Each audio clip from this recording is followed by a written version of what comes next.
IVM. So welcome to another week on IVM. If you aren't following us on social media, please do. We're IVM Podcast on Twitter, Facebook, and Instagram. This week on Simplified in a Shorty, Naren and Shrikit simplify the phenomena of near-death experiences with interesting cases and scientific theories. On Pragati, Pawan and Hamsani are joined by economic policy expert Yazad Jal to discuss negative and positive rights. On the scene and the unseen, Amit Verma is joined by stand-up comedian Aditi Mittal and our production controller Swati to discuss misogyny and popular culture. On Pulyabazi, Saurav and Pranay speak to Shruti Rajgopalan about the meaning and importance of property rights in India. This week on Shunya One, we have Suchita Salwan, founder and CEO of LBB, a local recommendations platform striving to discover all things new and old. On Hustle Science, Ranveer and Tejaswan speak to their buddy, tech entrepreneur and founder of Hello Inc., Angad Nadkarni, to understand his coding craze and a lot more about his stories. And now, on to your shows.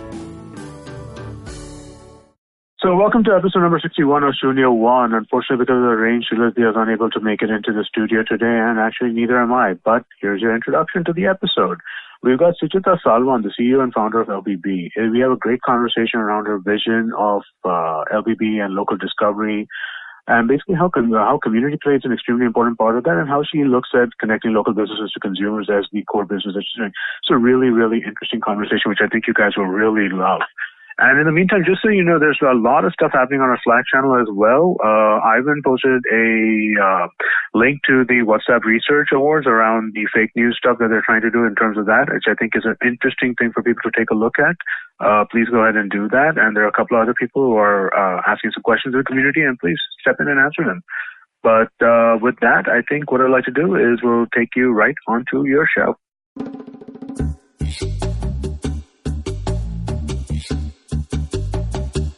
All right, today we have with us Suchita Salwan, the founder and CEO of Little Black Book, or better known as LBB. Welcome to the show. Thank you. Thank you for making it all the way from Delhi. Came here just for you. And for the coffee, apparently. And, of course, you're one of the very few Delhi guests we've had. So I do want to ask you a whole bunch of things about your startup story and being an entrepreneur in Delhi. But just for the audience, why don't you tell us how you've come all this way? For sure. So, as you mentioned, I run a media tech startup called LBB. I think for me, the journey was super interesting. It was almost, a journey of falling in love with my city again. So I've been born and brought up in Delhi, lived there my whole life. I studied there, did my college. I started working there. And I think for the longest time, like most Delhi folks, I wanted to get out of Delhi. But I was with the BBC, and, as a 22-year-old, I was earning a decent amount of money. I was working on something which was interesting, which was working on digital marketing for BBC Entertainment India. And, I was handling 6 to 10 crores worth of annual expenses, budgets, which 22-year-old gets to do that. Yeah. So I was thoroughly enjoying my job. And I guess for me, the sort of challenge became, how do I fall in love with my city? Because I'm not getting out of here anytime soon. And a lot of what I used to do is, every weekend I would, park some amount of my salary in just discovering a new place. So I would, wander to parts of Delhi that I had never been to. I've been born and brought up in Delhi, but the first time I went to Chandni Chowk was as a, 22, 23-year-old. Okay. I hadn't really explored any of the, museums or, any of those hidden gems off town. And for me, LBB basically, became a way to really rediscover what my city had to offer. And I think in that path, a lot of what I saw was, that there is this genuine problem. There are people like me who happen to be in a city by virtue of being born and brought up there, or by virtue of, having migrated to that city. And on the other side of the spectrum, there are also all these phenomenal local businesses that, just because they can't afford SEO optimization or, an intern to post shit on Facebook, they just don't get discovered. Right. And I think it was, making that connect in between these, users who are interested in being interesting. They, want to discover a great hidden gem. They want to spend their time, money, doing something different, doing something that's out of, their day-to-day, and vice versa. Local businesses who are aching for these consumers, who have great products, but they just totally go undiscovered, because algorithms aren't aligned to putting the spotlight on the underdogs. They're aligned to, putting the spotlight on the most popular place in town. Or who spends the most money. Whoever has the money to do SEO. Exactly. So I think a lot of, for me, it was basically a process to reverse that and, and create a world where local businesses, which were great, whose singular focus was just creating great local products and great local experiences, could find a chance to be in the spotlight. And that's basically, what LBB, in its truest, simplest form, that's what it is. It's a, it's a way to really put the spotlight on great local businesses, and in that, of course, make a meaningful connection in between a local business and a user who genuinely is interested in what that local business has to offer. Awesome. And this is, how would you say it's evolved? Because I know you guys obviously started as a content only platform. Correct, like you were curating Correct. what you were discovering, your team was discovering, and you were making sure it's surfaces. To moving to now, you have an app, you have it's a transaction platform as well. It's obviously evolved quite a bit. How's that transition been, and how's it been a conscious one for you? So actually, a lot of the transition was just a part of solving the problem. So none of the transitions were because we weren't making enough money. Because of the way I operate and the way I work, I think ensuring that you always find a way to be sustainable and you're not always counting on VC money, to me at least, comes very naturally. Right. So building real businesses. I mean, it's uncool these days, apparently. But I think for me, that's always sort of been in the way I've approached building this business or any other business I've been a part of. But I think for us, it was actually just a byproduct of solving the problem. So if, the problem statement is local discovery is broken for both millennial consumers and local businesses, a lot of that, sort of tranched out into two big sort of buckets or problems. One is a supply problem. So how do you ensure there's more and more of these local businesses available? Now, there's two ways to do it. You either have feet on the street, circa Just Dial and, Zomato back in the day. Right. Or the other way to do it is you open up the platform to the community and you let your users share their recommendations. Right. And actually for us today, about 70% of the information that you see on LBB comes from our users. And it comes from people who are, like me, back in the day, are actually genuinely passionate about sharing these great local discoveries that they're making, whether, it's a spa or a salon or like a great restaurant or, a tailor who they swear by. But they're sharing all of this information, on LBB. And I think the second part of it was, how do you make a meaningful connection? Right. So the supply problem was solved by just opening up the platform, but the meaningful connection was solved by tech. It was solved by creating layers on top of information which make a user want to go to a place. Right. It was about, using ML to give everyone a personalized feed. So what you see on LBB should be different from me, based on our taste preferences, where we're located, how much money we're comfortable spending, what we're interested in. And I think it was really, again, just going back to first principles of what is the problem we're solving, Right. What are the two tenets of the problem, and how do we use, people, machines, tech, and everything else to solve for either both or one of the two. So for us, the way the products change has been insane. When I sort of like look back at even what our app looked like a year ago and what it looks like today, it's poles apart. And not just in terms of, like the physicality of it. So, our app didn't just get a nose job. It also got a new personality, Right. Which I think for us has been really exciting, because the way we see our users use the product is awesome. We see on average 15 sessions per user per month. On an engaged cohort, we see 40 sessions per user per month. And they're searching, they're discovering, they're saving, they're getting notified. And it's just like, I think what makes me really happy is we've genuinely delivered on building a community that cares about local businesses and that cares about, living an interesting life locally. And for us, like that's essentially what the product is about. And that's also something you may need from moving from a curated editorial controlled platform to user-generated content, which is what you are, but yet it's not content which is spammy, right? People are very conscious of making sure that what goes up is credible.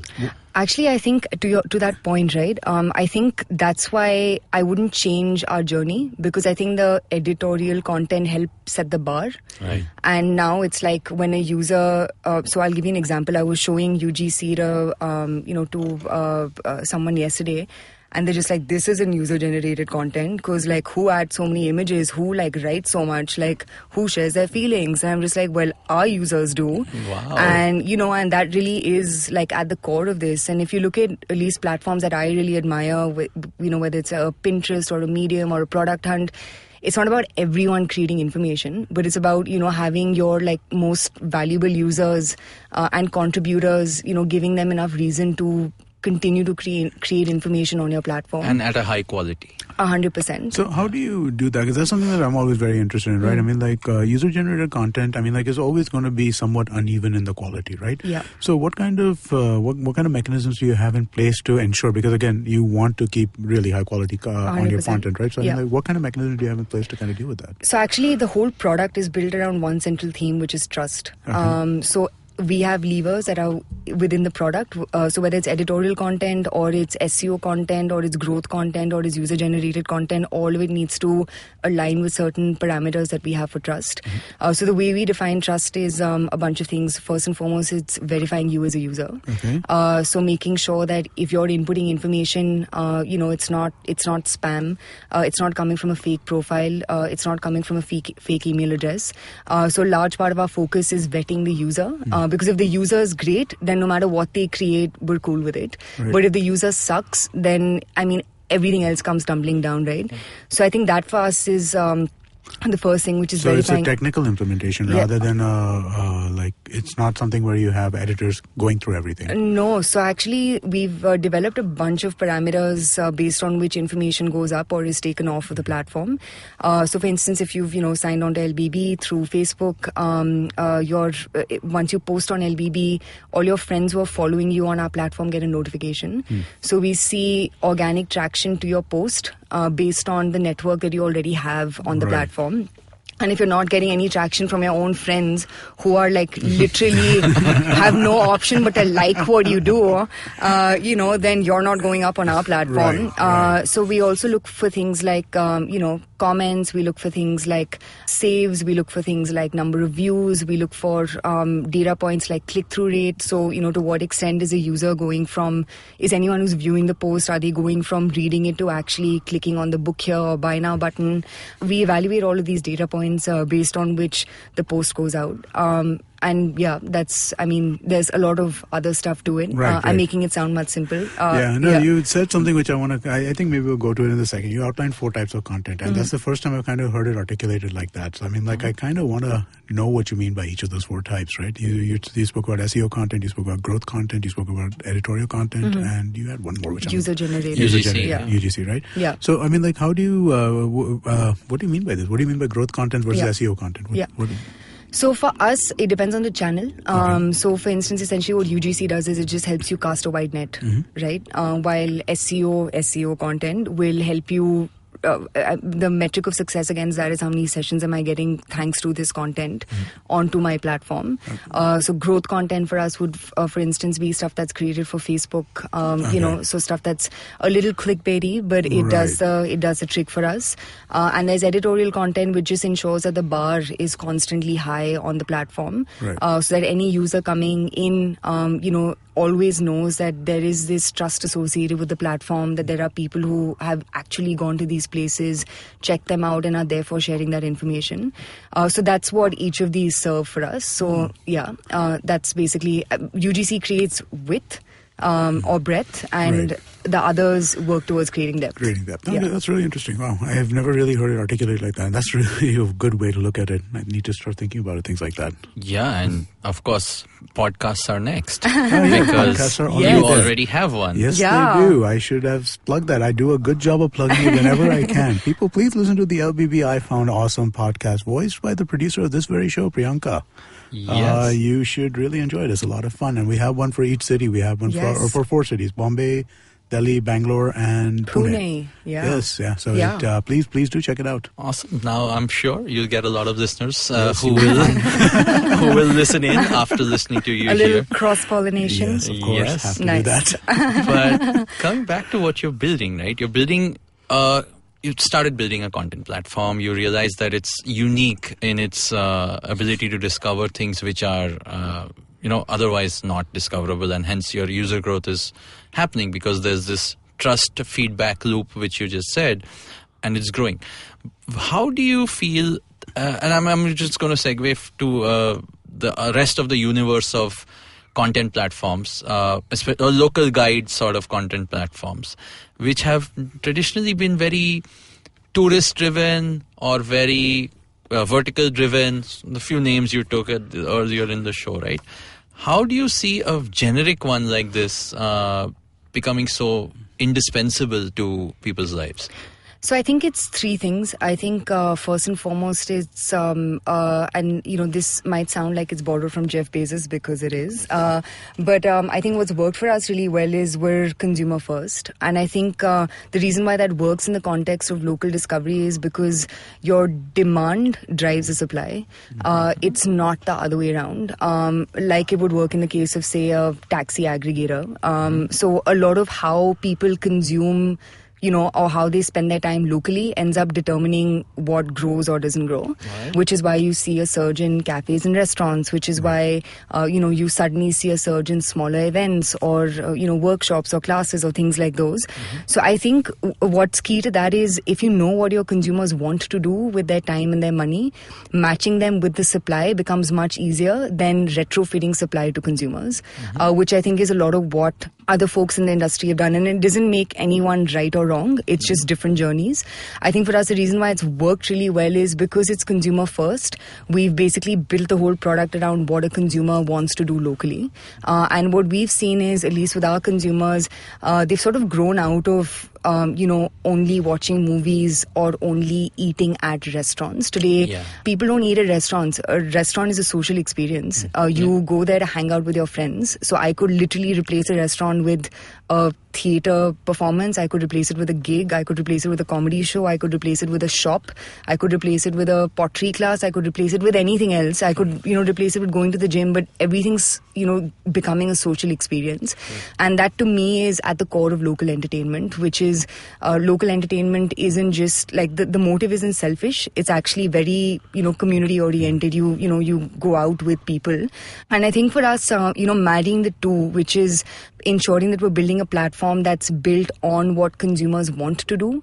And the second is also knowing that there are many things that consumers can do. And the only way to really match those two is to first and foremost understand who your consumer is. I think that for us has been the secret sauce.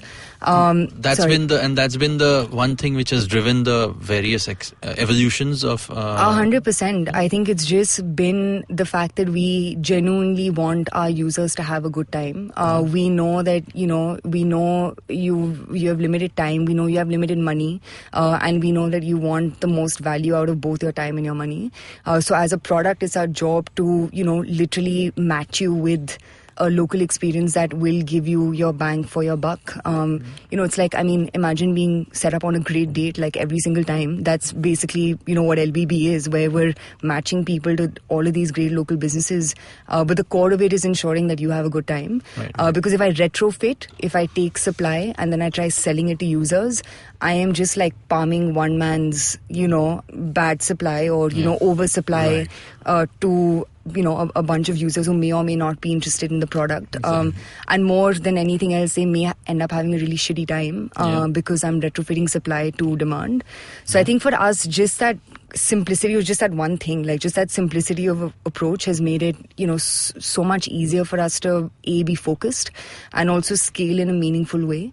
So a lot of what we measure, for instance, is conversion. It's are people saving, are people sharing, are people clicking, as opposed to just people, aggressively. So we don't really care for time spent, for example, but we care for that meaningful connect, which for us, the journey which they've taken. Exactly. Yeah. Awesome. Great. I think we already have a whole bunch of things which we were going to talk about, but we have to save them for the next part of this podcast. So we're going to take a quick break, come back and talk some more. Long, long ago, not in Bethlehem, but in a place nearby, there was a wonderful birth of a huge show, which I like to call Cyrus Says. A show that encapsulates everything in human history, from the first Homo sapien to the last Homo sapien, who's traversed the entire world and then come back to India. This is a show which tells you everything about everything. If you want to know, avoid Google, come to us. It's called Cyrus Says. Get new episodes every Monday and Thursday on the IVM Podcast app, website, or wherever you get your podcasts from. It's simple as A, B. Oh God, what comes after that? All right, welcome back. That was a fun first half of conversation where Suchita actually took us through a very deep data-driven journey of how LBB works its magic, and that really is something, because coming to a point I heard earlier about being a content platform which needs to be so personalized to you that every time you open it and you are actually in that zone of, hey, I don't know what to do this weekend, or this day of the week, there should be something relevant for me, right? And we've seen a lot of other platforms who are either vertical focused or who are, even general ones for that matter. They always over-index on supply and over-index on the plethora of offerings because they feel we're a community which is so diverse, everyone has different choices. Mm-hmm. So I'll just try and get you everything. But it ends up being a horrible experience because most things aren't relevant. Yep. So how do you counter that with being more curated and still get the scale and distribution of similar platforms? So I think for us, as I mentioned earlier, I think the key really is in knowing what battles you can't win. And I think from the get-go, we were always about the good stuff, which is why we always say we're a recommendations platform. We never say we're a reviews platform. Right. And though the difference is small, it's highly nuanced, because when I want to do something, I'm not looking for reviews. I'm looking for a recommendation. And the difference between the two is I don't want you to tell me why not to go to a place. Mm-hmm. I just want you to tell me where to go or what to do. And I think a lot of what we've done with our platform is we've worked towards just alleviating any anxiety associated with trying something that you haven't tried before. And that's, to your question of like over-indexing or over-supplying, if you've got a bajillion options for your users, you cannot guarantee each of them, even having like a 60% success rate, because it's just way too much to filter through, sift out, no matter how many algorithms you put on it.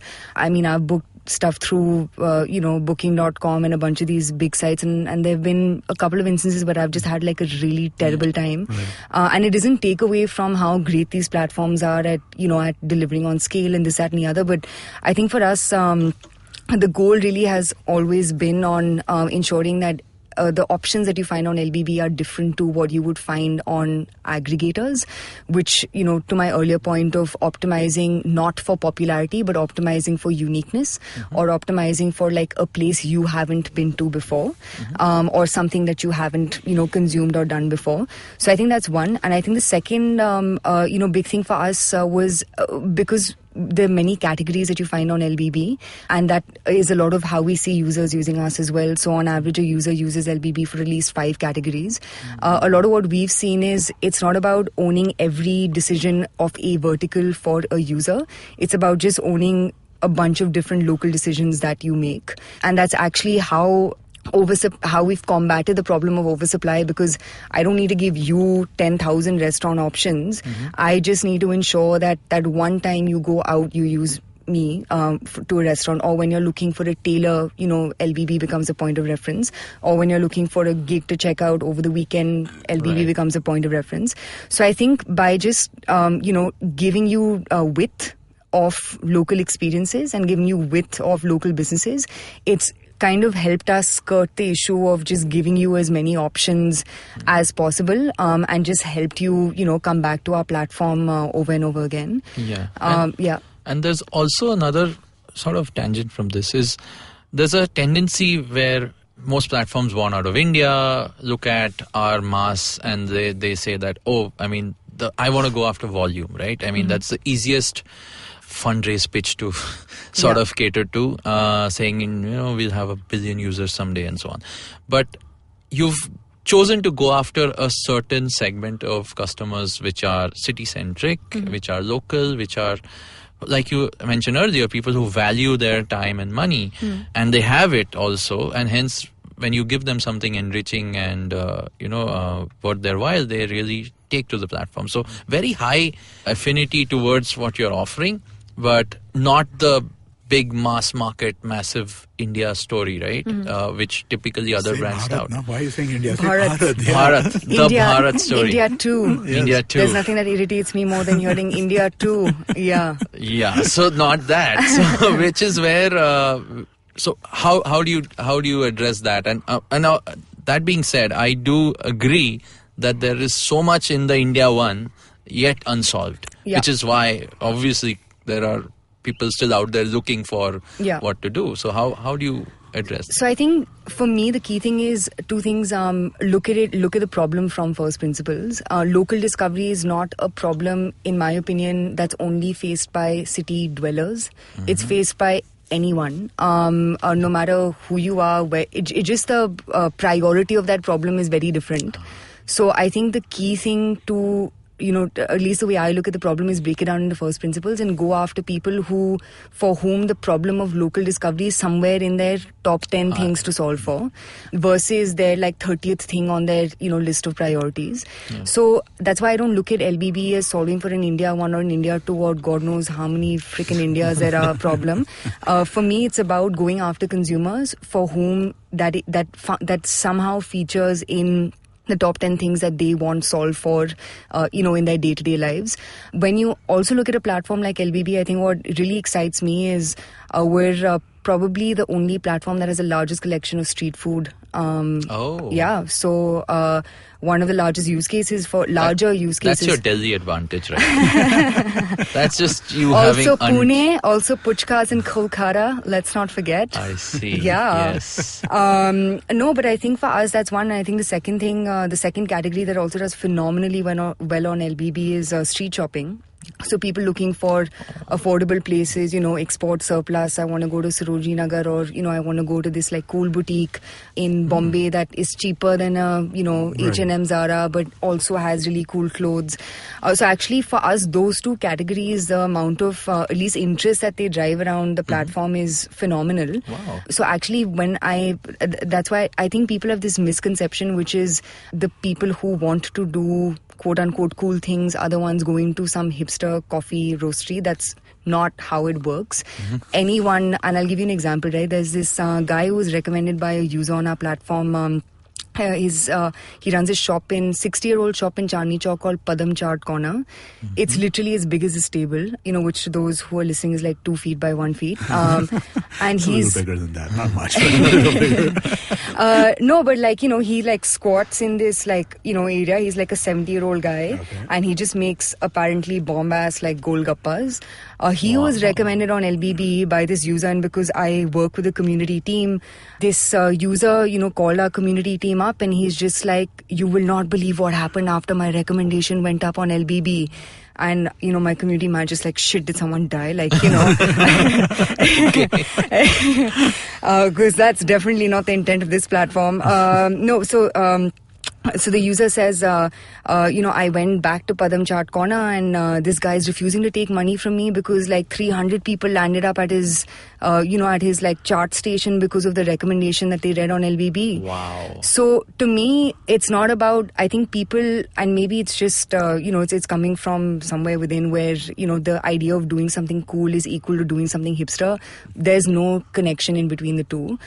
Doing something cool could, be something as simple as finding a vegetable guy who, sells you stuff at a 20% cheaper rate than the guy who you've been going to for the longest time. It could be finding a tailor who can make your dadi sari into a, a nice dress, which may not cost you, the sky and the earth, but it's just something really different, and it's something that, is hidden and, is a difficult experience to catch a hold of otherwise.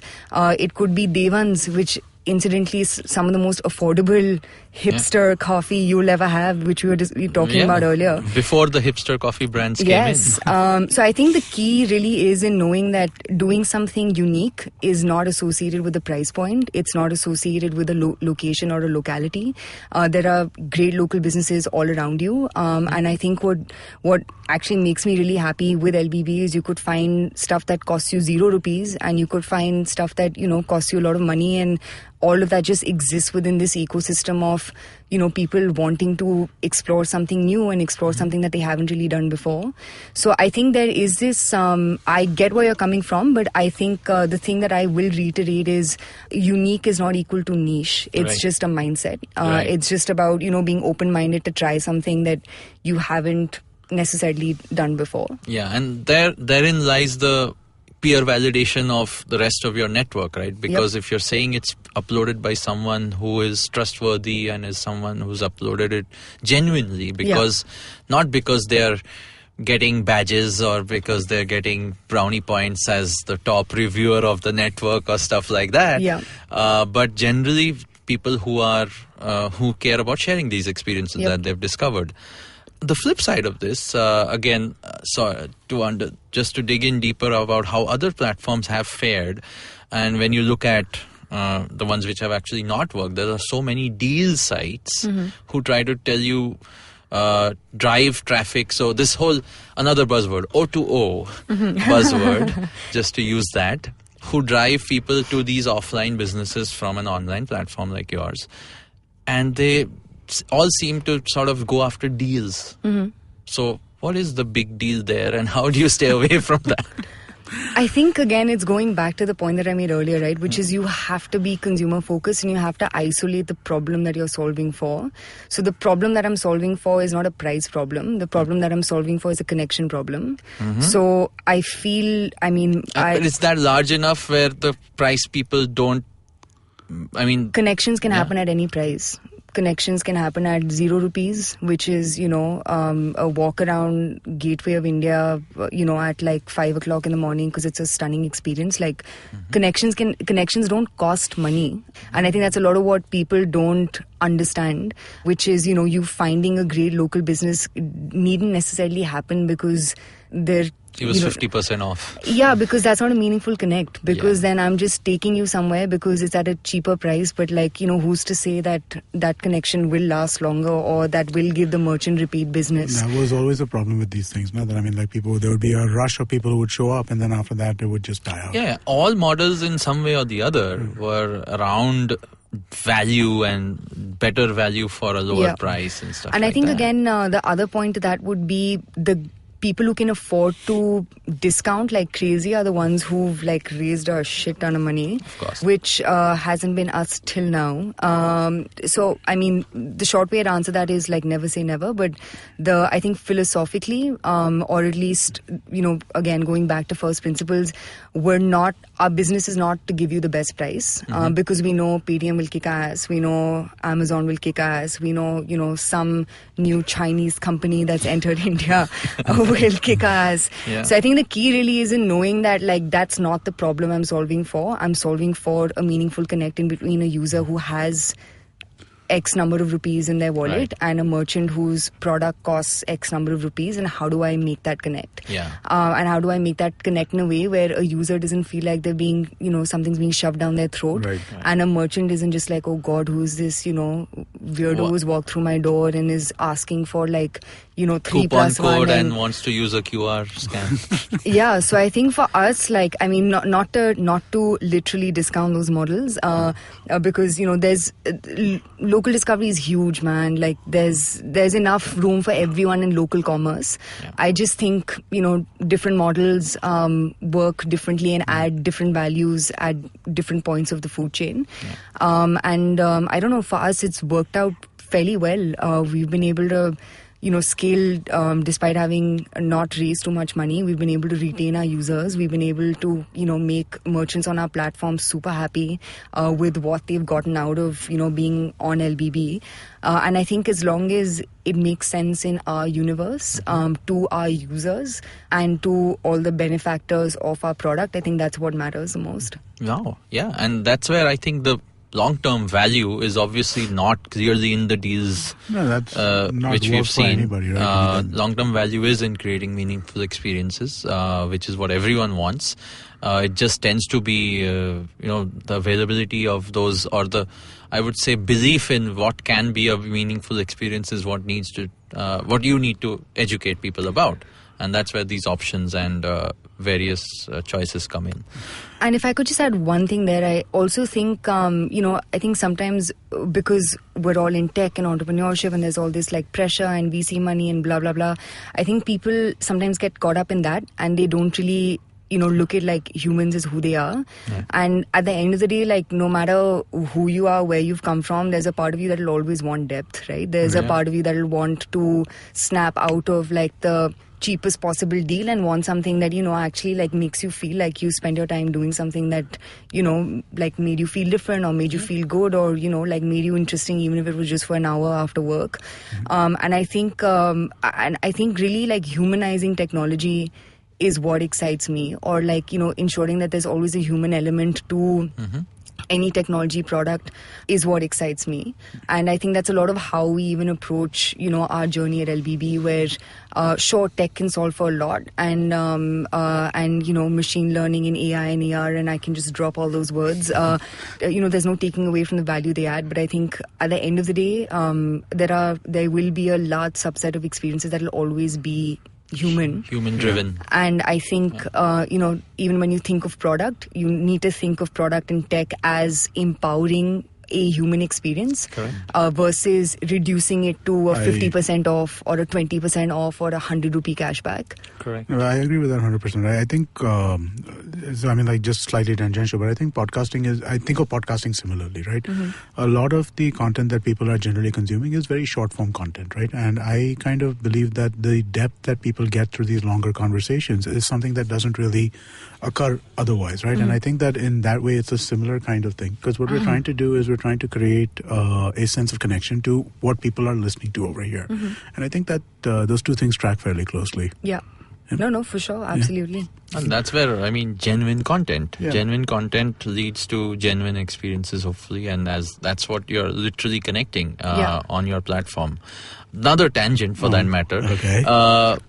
Going back to how you build this up, where obviously being in Delhi, going back to the first point about how, building a company out of Delhi, experience out of Delhi, and in this sort of a context, how was it, since we talk about tech here, right?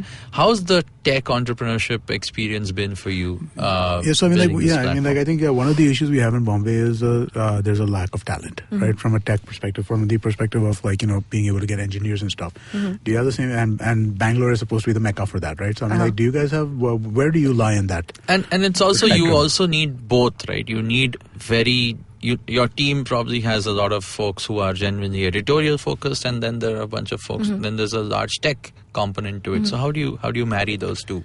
So actually for us, our largest team is our tech and product team, and that's been the hardest to hire for, I'm not going to lie.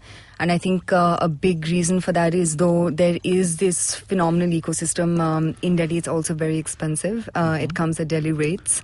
You didn't move to Gurgaon or Noida? Oh God, okay. No. That day hasn't. I think Gurgaon and Noida are awesome. But not yet. Hopefully not anytime soon. But I think what's really interesting in Delhi is there is this like ecosystem that's coming together of people who genuinely want to learn from each other. So to give you an example, at LBB, we have this thing called the open house, where, I have a fireside chat, with, either like a CMO or like a CEO or a CXO, whatever, from another company.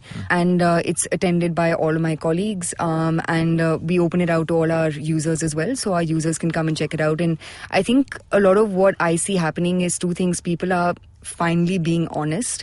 And I think that's super refreshing, because, there was a time when, for the longest time, having an honest discussion, even with another CEO, you'd always like second guess what to say, how to say, how do I play this out? How do I always make sure that this person thinks that I have my shit together, even though, all I really want to do is like eat a bag of Lay's, and like drink a lot. But I think a lot of that's changing. And I think a lot of that change is coming from the fact that we've already seen a wave. So we've already seen a wave of like hyper funding and then like no funding and, companies shutting down. And, people having to pivot and, co-founders being lost and, I think we've all seen a shitstorm.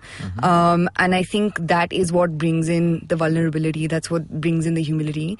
So having a conversation with, an honest conversation with an entrepreneur, or having an honest conversation with, an engineer is just so much easier now, because people have just seen a lot of volatility in the system. So I think now we're experiencing this like pleasant calm after the storm. Right. But yeah, I think Delhi's awesome, man. Like, it's just really good to see people from different parts of the country coming to Delhi, making it their home. And I think with all of that, cross-cultural exchange, there's also this really vibrant community of people who are coming together and are happy to share, everything that they've learned. And to me, that's really what this is about. It's about, having access to the best minds. And fortunately, Delhi's got a bunch of them now. Awesome. I think, people from outside Delhi make it nicer. Is that what I heard from that conversation? Maybe.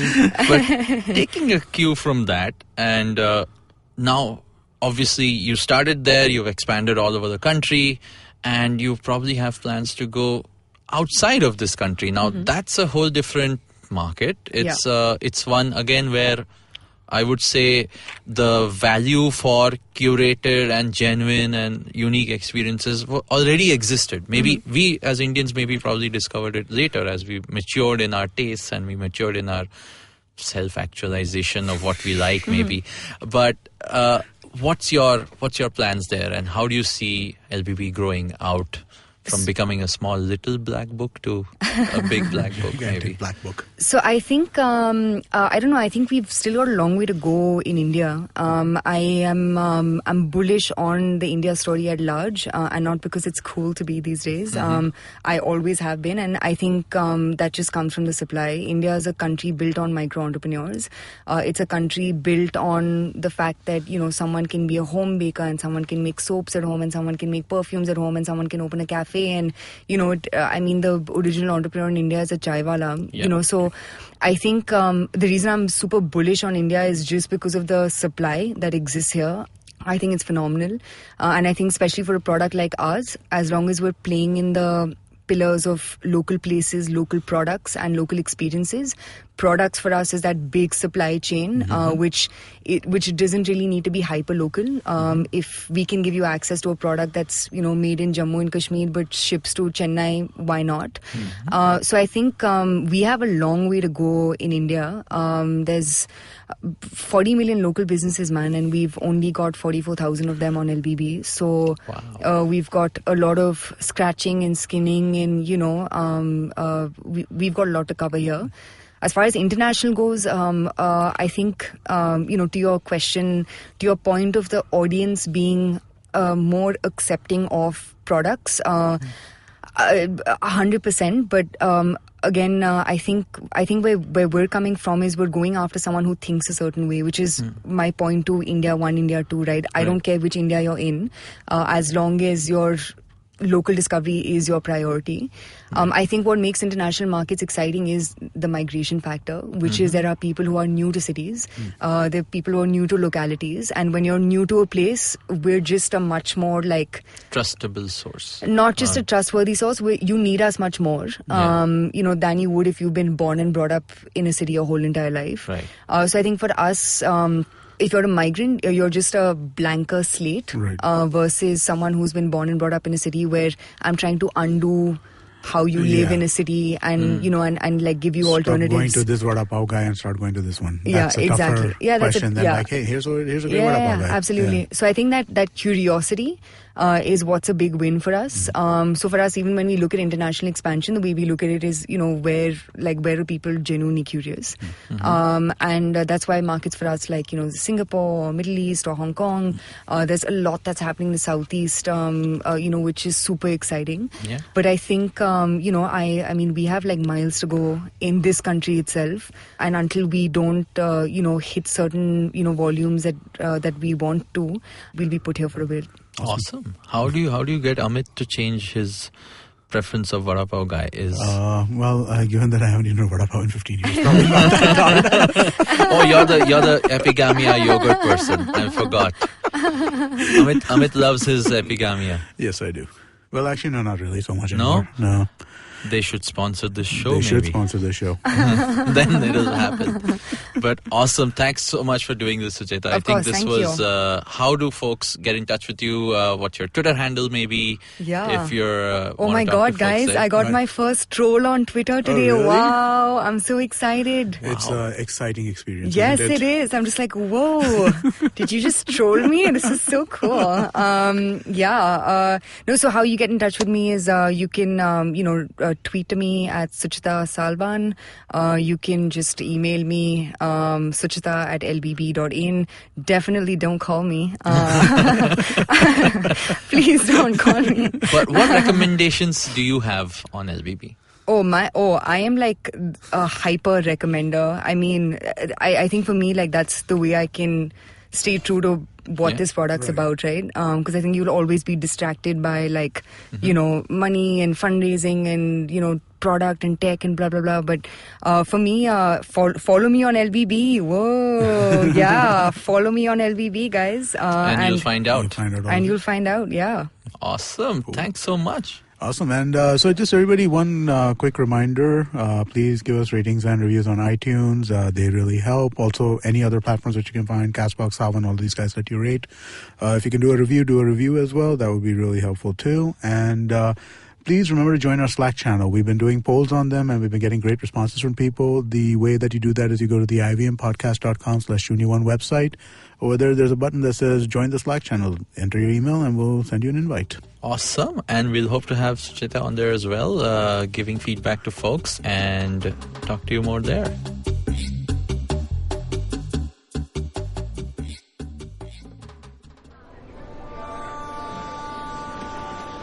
Did I just catch you on your way to work?